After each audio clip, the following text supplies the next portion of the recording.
The Life of Cristiano Ronaldo, the boy from Madeira. Childhood in São Pedro, Madeira.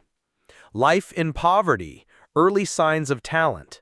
Family challenges, especially with his father's alcoholism. His time at Andorinha and Nacional youth clubs. His move to Sporting CP at age 12, moving away from his family. Rise of a prodigy. Breakthrough at Sporting CP, the game that caught Manchester United's eye. 2003, transfer to Manchester United. Early struggles in England, mocked for his skills and style. Mentoring under Sir Alex Ferguson. Rivalry with Arsenal and Chelsea, early trophies. Galactico era, 2009, record-breaking move to Real Madrid. Clash of egos with Mourinho and teammates. Legendary rivalry with Lionel Messi. Development into a goal machine. Champions League glories and La Liga titles. Legacy and leadership. 2018. Move to Juventus, proving himself in Italy. Adapting to new culture, winning Serie A. Leading Portugal to Euro 2016 and Nations League 2019 victories. Becoming a global brand. Return and beyond. Return to Manchester United in 2021. Mixed results, media pressure. 2022, fallout with club and emotional interview. Transfer to Al Nassr in Saudi Arabia, a new chapter. Redefining what it means to be a football legend. The Life of Cristiano Ronaldo, the boy from Madeira. Island of Dreams. The Atlantic winds swept across the rocky cliffs of Madeira, where the ocean roared endlessly beneath the rolling hills. On this small Portuguese island, tucked away from the rest of the world, lived a boy with a heart too big for the place he called home. Cristiano dos Santos Aveiro Ronaldo was born on February 5, 1985, in the parish of São Pedro, in the capital city of Funchal. He was the youngest of 4 children, 2 sisters, Elma and Katia, and a brother, Hugo. The Ronaldo family lived in a modest home, perched high in a working-class neighborhood where the walls were thin and money was always tight. Their house, barely more than a concrete box, overlooked the sea, a view that promised the world but gave little in return. His father, José Dinis Aveiro, worked as a kitman at a local football club, Andorinha. He drank too much, often coming home late and quiet, eyes red with sorrow. His mother, Maria Dolores dos Santos, worked tirelessly as a cook and cleaning lady. She was the strength of the family, always on her feet, always wiping tears without letting them fall. From the age of 3, Cristiano showed signs that he wasn't like other children. While others played in dirt roads or fought over toys, he chased footballs with a seriousness that made grown men pause. At 6, he played with boys twice his age. At 7, he was obsessed. His best friend was the ball. His playground was the alley behind his house, the narrow roads of Sant Antonio, and the patchy field near the local church. But his mother feared for him, not for his love of the game, but for his passion, too deep, too fierce. "Cristiano," she'd say, holding his face, "you're gonna fly too high one day. Don't forget where you come from." He would grin, cheeky and fearless. "I'm going to be the best in the world, May. I promise." She didn't believe him then, but she would, one day. Early fire. By age 8, Cristiano was playing for Andorinha, the local amateur club. His father, already working there, proudly watched his son's rise. "He's a pest on the pitch," his coach once said, laughing. "He never stops running." But while his skills drew attention, his mouth got him into trouble. He hated losing. He cried when he missed shots. He stormed off when fouled. Teachers called him arrogant. Other kids teased him, calling him crybaby and skinny legs. Still, he grew. Not taller, not stronger yet, but sharper, hungrier. His mother worked extra hours to buy him boots. His brothers sold beer at stadiums and cheered the loudest when Cristiano scored. At 10, he joined Nacional, one of Madeira's top youth clubs, and that's when the whispers began. A scout from Sporting CP came to watch. He watched Ronaldo destroy boys older than him with speed and precision. "He's got the instincts of a panther," the scout said. "If he trains right, he'll be unstoppable." But there was a price. Goodbye, Madeira. At age 12, Cristiano was offered a spot in Sporting CP's academy, one of the most prestigious in Portugal. It was a dream come true. But dreams often demand sacrifice. It meant leaving Madeira, leaving his family, leaving his island. The night before his departure, Ronaldo lay awake staring at the ceiling. His mother sat beside him, brushing her fingers through his hair. "You don't have to go," she whispered. "We can say no." He turned to her, eyes shining. "If I stay, I'll be like everyone else." She wept silently. "Then go, meu filho, and don't ever stop." Lisbon and loneliness. Lisbon was colder, faster, harder. Cristiano arrived with nothing but a suitcase, a notebook, and a football. The dormitory at Sporting's academy was filled with boys from all over Portugal. Some were bigger, some were meaner, none were family. At night, he cried, quietly, under his blanket. He missed his mother's cooking, the scent of the sea, and the familiar stone walls of Madeira. He was mocked for his accent, bullied for his skinny frame. But every insult became fuel, every tear turned to fire. He trained harder than anyone, stayed behind after practice, juggled the ball in his sleep. By 14, his body began to change. Muscles appeared, his legs grew faster, his lungs stronger. His dribbles became sharper, his shots deadlier. One day, during a training session, he outran everyone and scored 5 goals. His coach blew the whistle and laughed. "We've got a monster on our hands," he said. Against the odds. In school, he struggled. Not academically, he barely paid attention, but because he was restless. Teachers labeled him a problem child. One day, a teacher mocked his ambition. "You think you'll be a millionaire?" he laughed. "You'll be lucky to finish school." Cristiano stood up, furious. "One day, I'll be more famous than you can imagine. I won't need your approval." He was expelled that day, but he felt free. From that point on, football was all he had, all he wanted. He moved up through the ranks at Sporting, from the youth squads to the senior team. At 16, he was already training with professionals. At 17, he debuted for Sporting's first team in a friendly against Manchester United. That match would change everything. The call from Manchester. August 6, 2003, Alvalade Stadium, Lisbon, Portugal. Sporting CP faced Manchester United in a friendly match to inaugurate their new stadium. For Cristiano, it wasn't just another game. It was a chance to prove himself against legends. Giggs, Scholes, Van Nistelrooy, and most of all, Sir Alex Ferguson. He stepped onto the pitch with the swagger of someone twice his age and dribbled past seasoned defenders like they were cones.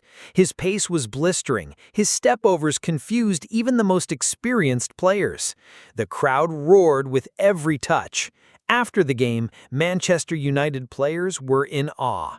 "You have to sign this kid," said John O'Shea, exhausted from chasing Ronaldo the entire game. Sir Alex Ferguson agreed. That night, behind closed doors, Manchester United offered 15 million euros. Sporting accepted. Cristiano was going to England. At just 18 years old, he became the most expensive teenager in English football. Red Devil Rising. Cristiano landed in Manchester with a designer jacket, a thick Portuguese accent, and a burning desire to conquer the world. The British media mocked his flashy style. His teammates were skeptical. "He looked like a model, not a footballer," joked Roy Keane later. But then you saw him train. Sir Alex gave him the number 7 shirt, once worn by legends like George Best, Eric Cantona, and David Beckham. "It's a big number," Ferguson said. "Can you handle the pressure?" "I will make it greater," Ronaldo replied. His debut was electric. Coming on as a substitute against Bolton, he dazzled the crowd with tricks, pace, and fearlessness. The stadium chanted his name before they even learned how to pronounce it properly. But the Premier League wasn't kind. Defenders hacked at him, pundits mocked his theatrics, opponents called him a show pony. So he trained harder. He added muscle, practiced free kicks for hours, stayed behind when everyone went home. Fire and fury. Over the next few years, Cristiano grew, not just in stature, but in maturity. His early years at United were inconsistent, moments of brilliance mixed with moments of frustration. In 2006, during the World Cup in Germany, he became a villain in England. After Portugal's match against England, he was blamed for Wayne Rooney's red card. British fans burned his jersey, booed him at every stadium. It could have broken him, but instead, it forged him. He came back to Manchester United that season with vengeance in his veins. He stopped diving. He started dominating. From 2006 to 2009, he was unstoppable. 42 goals in the 2007 to 2008 season. Won the Premier League, FA Cup, and UEFA Champions League. Claimed his first Ballon d'Or in 2008. In one unforgettable night in Moscow, under pouring rain, Cristiano scored in the Champions League final against Chelsea. Though he missed his penalty in the shootout, United still won. "I cried that night," he said, "not because I missed, but because I had done what I said I would. Become the best in the world." Goodbye, Manchester. As 2009 approached, something changed. Ronaldo had done everything he could in England, but his heart was drawn to Spain, to a club he dreamed of since childhood, Real Madrid. In June 2009, he told Ferguson he wanted to leave. It wasn't a betrayal, it was evolution. For £80 million, a world record at the time, Ronaldo transferred to Real Madrid. He left behind trophies, friendships, and the love of Old Trafford. The city of Manchester wept, but Ronaldo looked forward, always forward. White shirt, golden dreams. Madrid was waiting for a king. In the summer of 2009, over 80,000 fans packed Santiago Bernabéu Stadium to witness Cristiano Ronaldo's unveiling. As he stood in the iconic white jersey, cameras flashed like lightning. "This is the moment I dreamed of since I was a boy," he said, overwhelmed.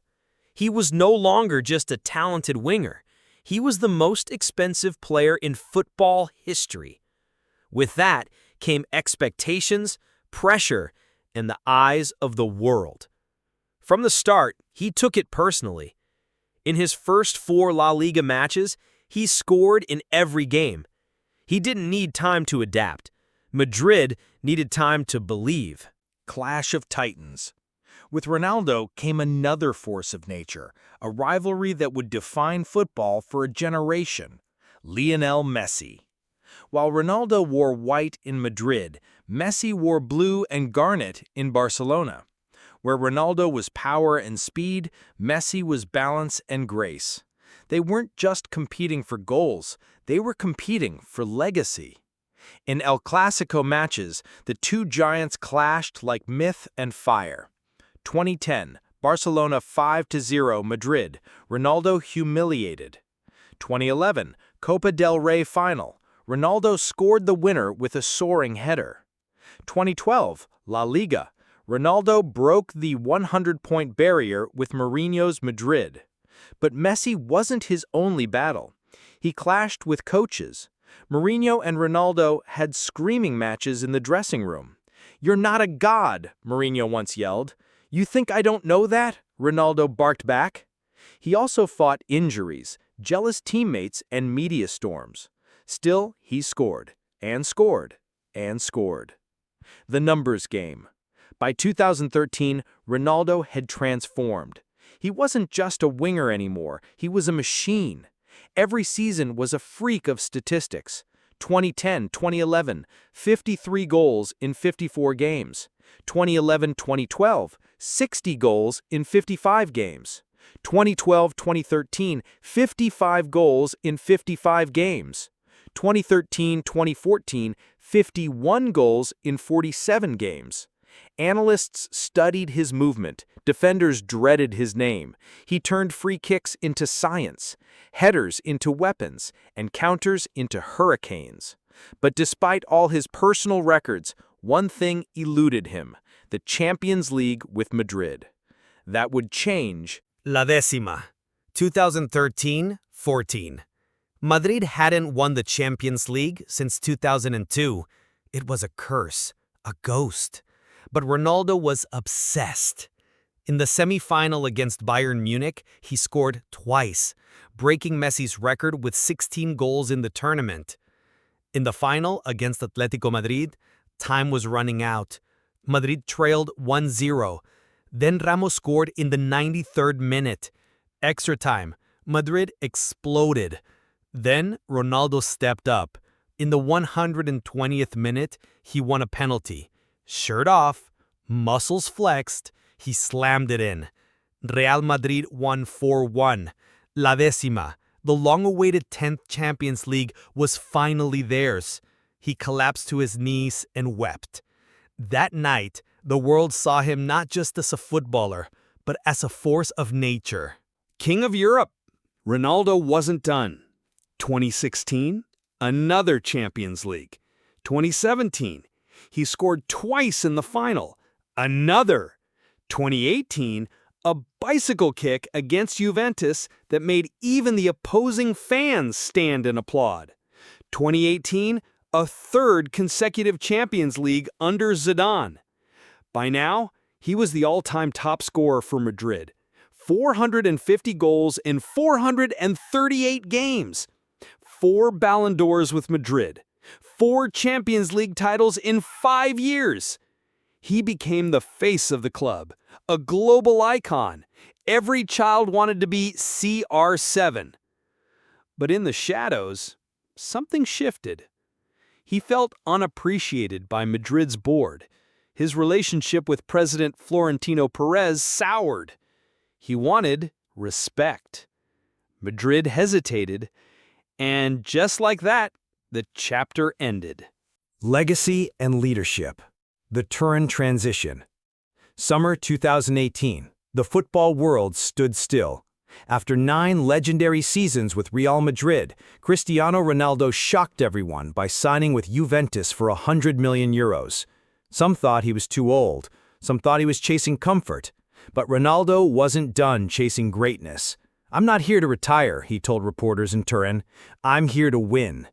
At 33, most players begin to fade. But Ronaldo trained harder, ate cleaner, slept with a heart monitor to perfect recovery. He approached his body like a machine. Teammates would arrive at the training center to find him already sweating. The Italian league was slower, more tactical. Perfect for an older player? Maybe. But Ronaldo made it look like a playground. The Italian machine. His first goal came in his 4th match. Then came another. Then a hat trick. Soon he became the focal point of Juventus's attack. In his first season, 28 goals in all competitions. Juventus won the Serie A. He was named Serie A Player of the Year. But Ronaldo wasn't satisfied. In Europe, Juve fell short. They crashed out of the Champions League to Ajax. In 2019, he responded with one of his greatest ever performances, a hat-trick against Atletico Madrid in the round of 16. That's why they bought me, he whispered to the camera after his third goal. Each year in Italy, he scored 30-plus goals. He carried Juventus in crucial moments. He pushed the limits of what was possible for a 34 or 35, 36-year-old player. But more than goals, he brought belief. He raised the standard in training. Young players called him El Profesor. His obsession inspired them. But greatness always came with pressure, and pressure eventually cracks even giants. For Portugal, even while dominating at the club level, Ronaldo's greatest emotional moments came with his country. Portugal was never a football superpower, but with Ronaldo, they dreamed. In 2016, they shocked the world by reaching the final of the UEFA Euro. But in the final against France, disaster struck. Ronaldo was injured in the first half. He was stretchered off, tears in his eyes. But he didn't leave the team. He stood on the sideline, barking orders like a coach, driving his teammates forward. In extra time, Eder scored the winning goal. Portugal were champions of Europe. Ronaldo lifted the trophy with trembling hands. "It's the happiest moment of my career," he said. 3 years later, he led Portugal to victory in the inaugural UEFA Nations League. He'd conquered Europe, both with Madrid and with Portugal. The man behind the machine. While the world saw the perfect athlete, few saw the pain behind the scenes. His father, José Diniz Aveiro, never lived to see his son's greatest triumphs. He died in 2005 from liver failure linked to alcoholism. Ronaldo has never drunk alcohol since. In interviews, he often breaks down when talking about his father.